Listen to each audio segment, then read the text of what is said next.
Súgale.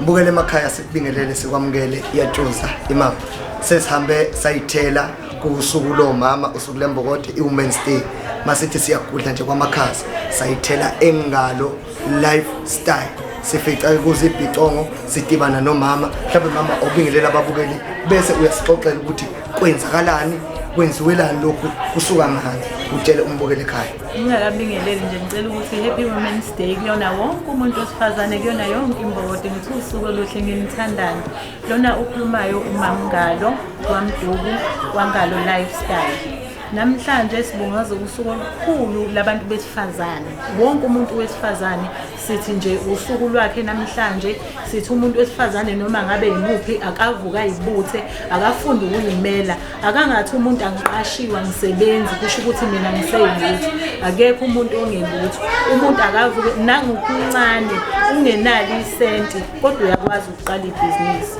uma ngithi ngiyabhaka nje mina akudingi ukuthi ngize ngihambe ngiyoboleka imali kumfowethu kodwa kudinga mina ngitshele nina enifuna amakhekhe ukuthi ngiyabheka manje nithi niya order ngithi letha uhafu wozani ke ningisupport kulo uhafu ngithenga izinto ngiqala umuntu ngimbhakele kusho ukuthi ngiqale ngingenalutho kodwa ekugcineni ngatholani iprofit sengiyakwazi ukuqhubeka kanjalo nebhizinisi ngithi ke abantu besifazane kuyinyanga yabo kuusuku labo asifundeni ukusukuma sini sizenzele singalokho sibheke obani singalokho sibheke uhulumeni ngoba lokho ke kuyasibulala kakhulu. Ngicela ukucheck ukuthi okwesingaki lo mcimbi kwenzeka.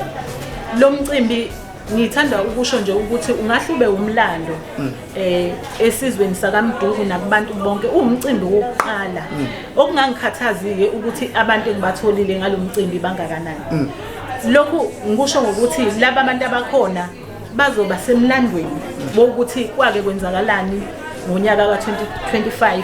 ngenyanga kaAugust okuyinyanga yabantu besifazane kangalo into eyayiqalwe uMamngalo. Futhi ungasithembisa ukuthi lo mcimbi ngaba annual ubuye njalo onyakeni. Umcimbi nje lona ozohlezi ukhona uzohlala ukhona ngiyazi laba babekhona ngiyazi khona umuntu abahambe bayiphethe okusho ukuthi mase uphinda lo mcimbi bazobuya nabanye abantu.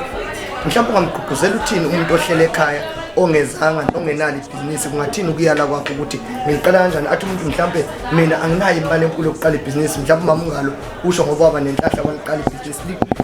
yiphi indlela ongafundisa ngomuntu osekhaya ukuthi mina nginayo imali ekhaya kodwa nangu uflower nayo impuphu ngiyiphekele ekhaya. Yazi into engiyithanda ngami ukuthi kwamina uqobo ngumlando nginomlando mina angikaze ngisebenze isikhathi esiningi nje ngumuntu ngenhlahla ke egcine ngibese ngitholana noBabungalo kodwa ngithe mangifika kuBabungalo ngingafundile ngiyinjalo ngingenalutho ngiyinjalo izinto eziningi sizakhile naye kube umqondo wami ngihambise kakhulu umqondo ukuthi yazi mina lento ukuthi ukube kuthiwa nginemali ngabe ngenza ukuthi bese ngithi baba ubona kanjani mhlambe ngoba ngathi kuyahlangana kuwe uma singenza ukuthi ubona kanjani ngenhlahla bese kuyaphumelela kodwa ngiyakholelwa futhi ekutheni ibhizinisi uyaliqala ungenalutho. Ngikhuluma ngebhizinisi nje engalijoyina lokudayisa ama-perfume ngidayisa ama-perfume ama-hand lotion ngenza lezo zinto ngiqale ngingenayo imali ngiqale ngoku-advertise kuma-social network ngitshela abantu ukuthi ngidayisa ama-perfume bese ethi umuntu ngiyayifuna ngithi i-perfume u200 rand nginika u100 rand ngikunikeze i-perfume izothi mayifika bese uyakhokha ngesikhathi bekhipha lezi imali angithi mina bengenayo imali ngase ngiyahamba ngayothenga ngabuya kusho ukuthi ngiqale ngemali yabo bona laba bathi abanamali abahlele emakhaya kodwa mina ngiqale ngeyabo nami ngingenayo. Kusho ukuthi kusize kakhulu social media kakhulu. Kusho ukuthi babukeli singagqugquzela kakhulu ukuthi umuntu akawusebenzisa social media ungathi imali anginayo bheka ongakwenza mhlawumbe umuntu ekhaya angapheka ukudla adayisela abantu noma umuntu abhaka amagwinya aye esikoleni kuyenzeka nangumama ungalo ubufakazi uthi uwumlando kuhlangene abantu besifazane ke baningi ngale mhlawumbe umuntu uzoke asuka aye khona mhlawumbe mama ubenzeleni abantu besifazane sibona ukudla kudekiwe kuneziphuzo sizwe kuthiwa kuyakhokha umuntu ukhokha kanjani ungeneleka ukhokhela ukungena noma ukhokhela ukudla imali le ephethwe abantu 100 rand ingeyane kuyipost 100 rand nje ukuthi mawufika la ekhaya ufika uthenga ikhadi ngebhadi sengilikhiphile kusiyami lele esilibiza nge-VIP card ngaphakathi kulela gumbi esinalo esilibiza nge-VIP lo 100 rand ke esithi ungena kahle kahle lo 100 rand usuke uyi-voucher uthenga le VIP card ungene ngaphakathi okufunayo ubusu order sibese siba nezidlo ke njengoba nibona sinezidlo neziphuzo kwenziwe izandla zakho yebo okokuqala nje kubantu besifazane ngithi into ebalekile inhlanzeko kube inhlanzeko asiyithanda ukuze umuntu into oyenzile ayithande naye ayijabulele ngoba ukwazi ukuthi uthi umahlikihliphi ungayinakekelile ukuthi uzokwenzela wena ukudla mhlawumbe uzothi uyafika umbuko vele ungakuthandi ngenxa yokuthi angizange ngihlanzeke ingakho ngithe nabo namhlanje ngicela begqoke izinto ezimhlophe sikhombisa ukuthi siyimbokode siyithanda kangakanani sibonga ngiyabonga thank you so much sibonga kube kani nobaba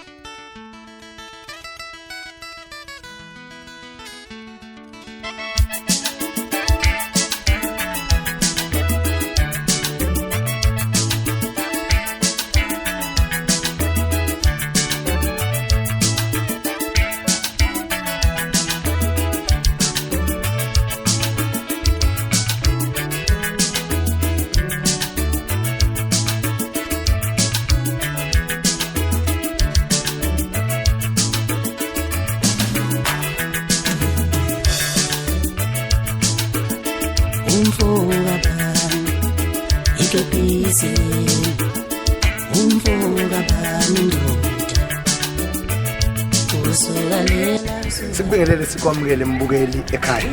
umuntu ke usehambe yatshuza imamba yazi yafika straight ke manje kubaba ungalo zemfene wengalo lifestyle and restaurant bathi ke la kusesigamekwe mhlawumbe abungalo umuntu abingelela kwamukele ubingelele ababukele ekhaya umnikazi wengalo lifestyle sayibona impela ingalo ayikhona hayi yes hayi angibingelele babukele ekhaya emakhaya cha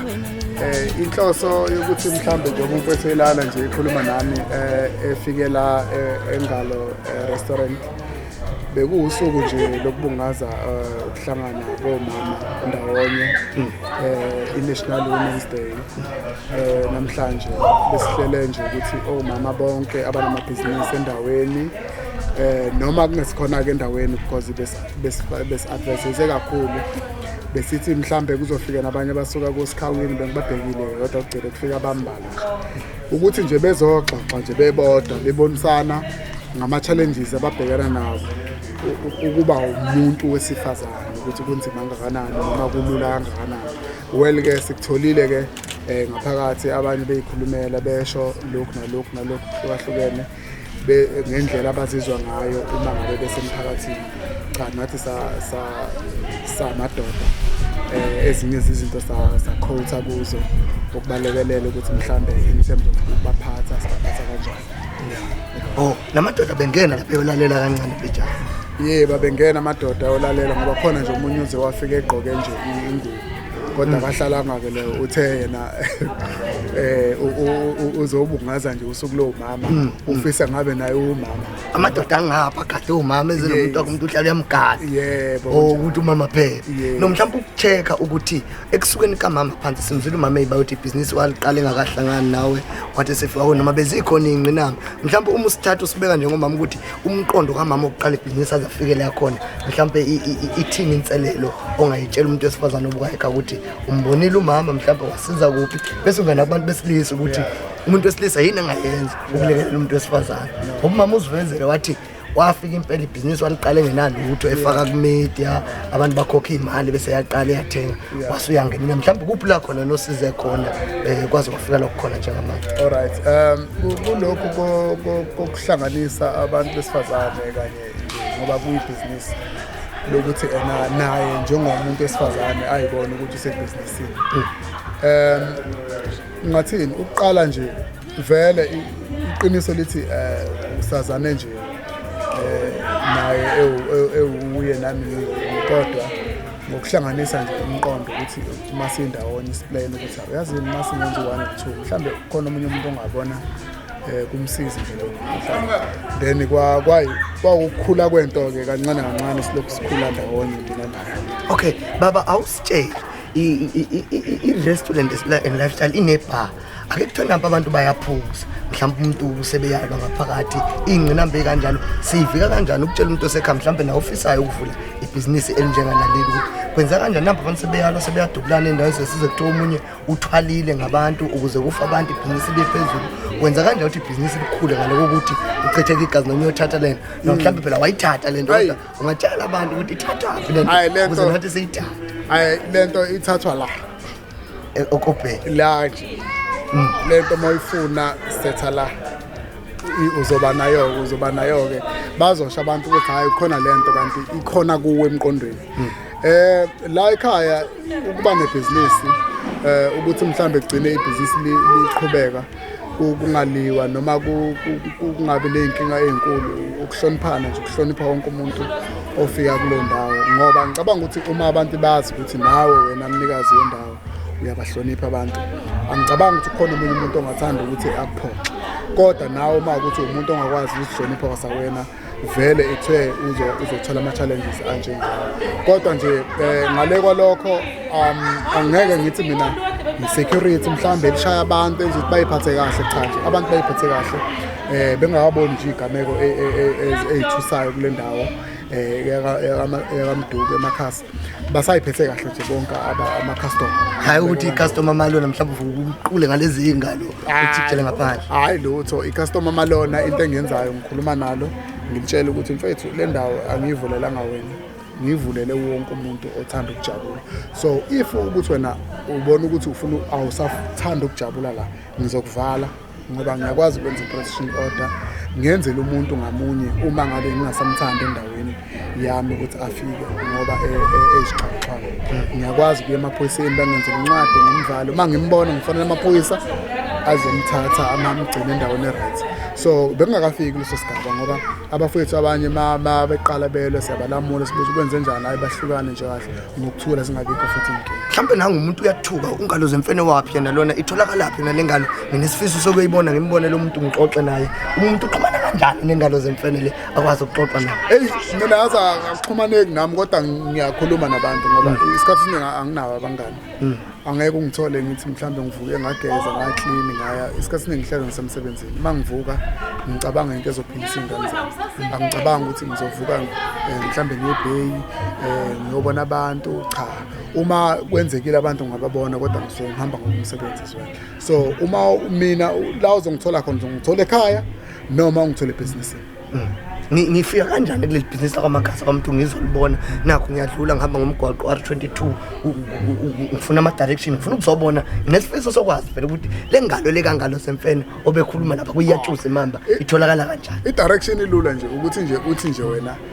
ngicela ubuza engalo restaurant noma uthi kwangalo so abantu bayangazi Ntomile igama lami liyaziwa ngibuza ngeke uzuduke mabethe nje ungisho ungama emgwaqeni uma udlula nje ecrossini ka space ubheke embazwani uma udlula nje khona lapho udlula kulo baba ugina onomuzo omuhle lapha onama lights amaningi then 500 meters usuka kulo baba kunomgwaqo ongena ngo left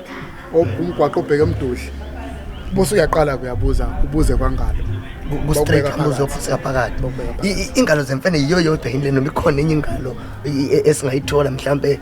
eSouth Africa noma yiyo yona le kuphele khona njengamanje ikhona enye esehluhluwe ngase-Afrimat edrobheni